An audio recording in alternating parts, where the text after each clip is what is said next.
여러분 안녕하십니까, 강신업 변호사입니다. 농민단체가 한미관세 협상 농산물 개방에 대해서 지금 반발하고 나섰습니다. 올 게 오나요? 이재명 농민단체에 이제 한번 다고리를 당해봐야 알겠죠? 자, 이재명 옛날에 말이죠, 이명박이 당할 때는 쾌재를 불렀겠죠? 이명박이 뭐 당했습니까? 그야말로 2009년에 말이죠, 광우병 청산규리 그거 당해가지고 그냥 혼쭐이 나지 않았습니까? 그래서 그 촛불 그 난동 그걸 보면서 뒷산에 가가지고, 청와대 뒷산에 가서 그걸 바라봤다. 무슨 생각을 했을까요? 무슨 생각을 했는지는 뭐 이명박 스스로 말하진 않았지만 참 황당한 생각도 들면서 또 겁도 집어먹었을 것 같아요. 저것들이 청와대로 저거 몰려오지 않나, 뭐 그런 생각 하지 않았을까. 이러다 이거 권력에서 내려오는 거 아닌가, 그런 생각을 했을 것으로 생각이 되는데요. 지난번에도 말씀드렸습니다만 그거는 사실은 노무현이 싸질러 놓은 그 변이었습니다. 그게 노무현이가 말이죠, 그 쇠고기 개방 그 관련해서 이미 그 전에 해결을 하고 가야 되는 거거든요. 그런데 자기가 밀어버린 겁니다, 뒤로. 그래서 그거 받아가지고서 이명박이가 그 대통령 취임하자마자 쇠고기 수입 문제 그거 가지고서 수입을 좀 하려고 그러니까 그냥 광우병 난동 일으키면서 막아세운 거 아닙니까? 그래가지고 결국은 이제 원령 제한이라 해가지고 30개월 이하의 그 소고기만 수입하는 걸로 그렇게까지 지금까지 와온 겁니다. 그런데 트럼프가 웃기지 말아라, 미국 수는 소고기가 우수한 품질을 갖고 있다, 웃기지 말아라. 그러니까 원령 제한을 하거나 소고기 수입을 제한하거나 내지는 거부하는 자들은 두고 보겠다. 아니 트럼프 말이야, 소고기 수입을 제한하거나 거부하는 자들은 두고 보겠다. 웃기지 말라 이 말이야. 야, 미국 수같이 좋은 소 있어? 무슨 제한이야 이 시기들아, 이런 얘기입니다 지금. 그럼 일본은 풀었어요. 일본은 소고기 시장 전면 개방했습니다.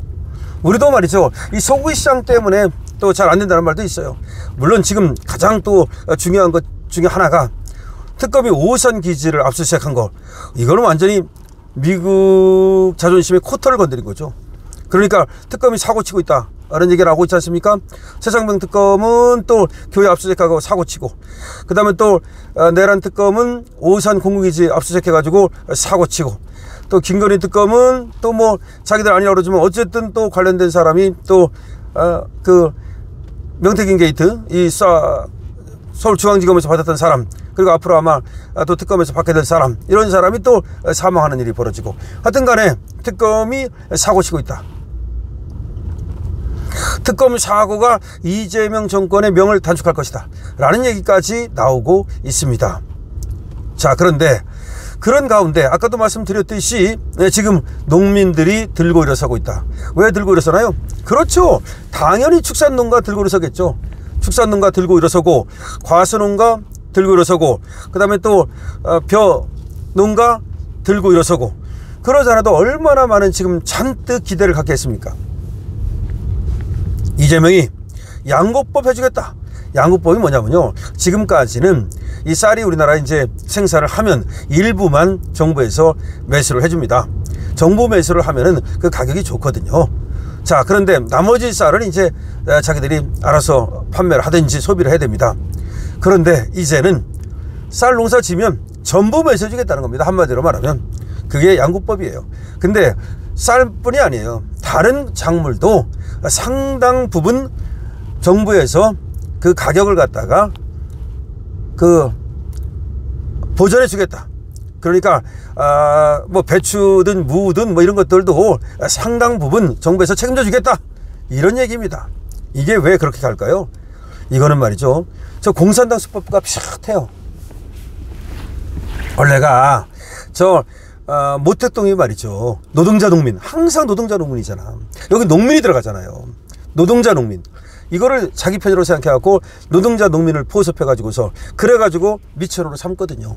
그 수법과 비슷하다고 생각하게 돼. 문재인도 말이죠, 여러분 몰라서 그래요, 저 시골에 가면요 이 노동자 농민한테 엄청나게 잘합니다. 지금 시골에 가면 뭐 그냥 복지 천지야. 그래서 문재인이 인기 좋다는 거 모르죠? 지금 70대도 넘어갔어요, 민주당한테. 민주당이 잘한다는 거야. 그냥 뭐 복지, 뭐 돈 퍼주지. 그 다음에 또 이 사람들 위해서 무슨 뭐 해관 같은 데에서 뭐 가면은 말이야. 그냥 뭐 아주 말이죠. 민주당 그렇게 만들어 놨어요, 문재인 때부터. 그런데 지금 시골에 농민들이 농사 짓잖아요. 농사 누가 져요? 60대, 70대. 60대, 70대가 농사 져요. 그런 사람들 보수적인 경향이라고 우리가 보지만, 그래서 보수 성향이라고 보지만 이분들도 다 넘어갔어. 그래가지고 양곡법 이런 거 해봐. 그러면 뭐 민주당밖에 없구나. 여기 쌀 다 사준다는데 얼마나 좋습니까? 그리고 다른 작물을 재배해도 상당 부분 정부에서 책임져 준다는데 얼마나 좋습니까? 이렇게 하고 있었어. 그래가지고 이재명은 노동자 농민을 잡겠다. 노동자 농민을 잡겠다. 노동자는 뭘 잡습니까? 민주노총으로 잡잖아. 한국노총으로 잡잖아. 농민은 뭘로 잡겠다? 농민은 이런 양곡법 같은 거 잡겠다. 노동자 농민만 잡으면 영구 집권이 가능하다. 이런 얘기입니다. 이런 계획을 세우고 지금 야심차게 밀어붙이고 있는데 변수가 생긴 거야. 트럼프 변수가 생긴 거야. 트럼프가 우리 쌀 사가라 이거야. 만약 미국에서 쌀이 들어오기 시작하면요, 이게 얘기가 달라져요. 양곡법 해가지고서 뭐 보전해준다? 그럼 미국에서 들어온 쌀은 어떡할 건데? 이게 간단해. 그러면 정부에서 이 양곡법 해가지고서 이 쌀을 사들여도 이걸 처리를 할 수 없어. 어디다 처리할 거야? 그럼 뭐 다 그냥 태평양 바다에 갖다 버릴 거야? 그럼 미국에서 들어온 쌀은 어떡할 거야? 결국은 재정 적자만 어마어마하게 커지고 결국은 그걸 유지할 수가 없어요. 그리고 또 농민들이 말이죠, 이 미국산 쌀이 들어오기 시작하면 그러면 농사를 져가지고 계속해서 정부한테 뭐 사달라고 해봤자 그게 될 거라는 그런 자신도 없기 때문에 결국 시장이 완전히 교란돼요. 그리고 양곡법의 효과가 떨어진다 뿐이 아니에요. 지금 뭐 사과건 과수건 이거 다 수입해가고 그러면 지금 민주당이 노동자 농민을 잡기 위해서 야심차게 지금 뿌리고 있는 이런 어떤 전략들이 모두 황될 가능성이 있다고. 자, 그런데 이 지금 그렇게 또 농민 입장에서는 기대를 잔뜩 하고 있었는데 이건 뭐야, 또 황되게 생겼네. 그러니까 농축산물 개방 반대. 지금 이제 시위를 시작한다는 거지. 그래가지고 지금 노동자 농민 가지고서 영구 집권을 꿈꾸는 얘들이 농민의 오히려 반발을 사게 됐다는 겁니다. 농민들의 반발을 사게 됐다. 이런 얘기가 지금 여기 지금 기사로 나오기 시작했습니다.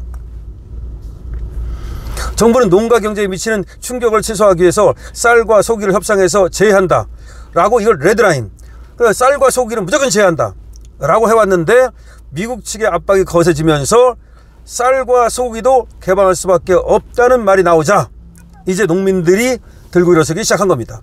실제 일본과 호주가 지금 쌀과 소고기 시장을 열었어요. 일본은 상호 관세율을 25%에서 15% 낮추는 대가로 쌀을 포함한 농산물 시장을 확대했고, 호주도 미국산 소고기 구입 규제를 해제했어요. 아니, 호주가 미국산 소고기를 수입할 이유가 있습니까? 호주 그 넓은 풀밭에 말이죠. 호주 소가 얼마나 많은데, 그런데도 지금 소고기 시장을 열었습니다. 왜 열까요? 왜? 관세 때문에 여는 거야. 어쩔 수 없이 지금 다 열고 있어요. 그렇기 때문에 지금 결국 미국산 쌀 수입 확대, 이거는 불가피하다. 소 역시 말이죠, 과거에는 뭐 광우병 어쩌고 하면서 그래서 30개월 올령 제한이라고 있었는데 이것도 이제는 안 통한다, 이런 얘기가 나오고 있습니다. 농업계는 이러한 협상 가능성에 대해서, 다시 말하면 소고기와 그리고 쌀을 수입할 가능성에 대해서 강하게 반발하고 있습니다. 자, 한국농축산연합회, 종합농업단체협의회, 축산 관련 단체협의회, 농민의 길 등은 18일 대통령실 앞에서 기자회견을 열고 농업인의 양해와 동의 없이 농축산물 관세 및 비관세 장벽을 허물 경우 강력히 대응하겠다, 이렇게 발표를 했습니다. 5천만 국민의 건강권과 한국 농업의 지속 가능성을 지키기 위해 투쟁하겠다. 지금 투쟁하겠다라고 지금 한농연 같은 데서 말이죠, 지금 얘기하고 있는 겁니다. 그래서 농민들이 이재명 정권을 향해서 투쟁하겠다라고 선포했습니다. 다시 말하면 이제 이재명 정권이 과거에는 말이죠, 공격만 했죠. 그 다음에 소고기 가지고 광우병 난동 부려가지고 재미 봤죠. 저 좌파 정권들이 말이죠. 근데 이제는 좌파 정권들이 당할 차례입니다. 자, 노동자 농민을 자기 편 만들기 위해서 양곡법 등 그렇게 노동자 농민을 자기 편 만들기 위한 그런 핵책을 꾸미던 자들이 이제는 노동자 농민으로부터 당할 때입니다. 왜 노동자들로부터 당하느냐? 지금 말이죠. 민주노총도 무너지게 생겼어요. 지금 자동차 있잖아요. 한국에서 안 만듭니다, 이제. 그러면 한국에서 지금 자동차 안 만들고 반도체도 지금 그대로 가면 한국에서 만들어가지고는 생산성이 없습니다. 타산이 안 돼. 그러면 이제 노동자들도 무너지고 농민들도 무너지고 노동자 농민이 무너지면 민주당의 지지 기반이 무너지는 겁니다. 자, 우리는 이제 기회가 오고 있습니다. 물론 그것 때문에 대한민국이 조금 힘들겠죠. 앞으로 좀 경제적으로 좀 어려워지겠죠. 그렇다 하더라도 차라리 말이죠, 경제적으로 어려워지는 게 저 좌파들이 난동을 부리는 것보다 훨씬 낫습니다. 경제적으로 어려워지는 건 우리가 좀 참으면 다시 이렇게 세울 수 있습니다. 하지만 좌파들이 이 정권을 갖다가 공산주의 전체적으로 가져가면 북한과 같이 됩니다. 그럼 북한과 같이 되는 것보다는 경제적으로 어려운 길을 택하는 것이 차라리 낫다는 겁니다. 여러분 어떻게 생각하십니까? 여러분들의 댓글 많이 달아주시고요.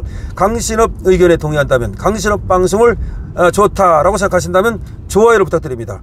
아울러서 공유 부탁드리고 구독 안 하신 분께서는 구독까지도 많이 해주시기 바랍니다. 강신업 쇼핑몰에서 들어가서 여러분들이 원하시는 거 있나 보시고 원하시는 거 있으면 구입해 주시기 바랍니다. 강신업 TV입니다.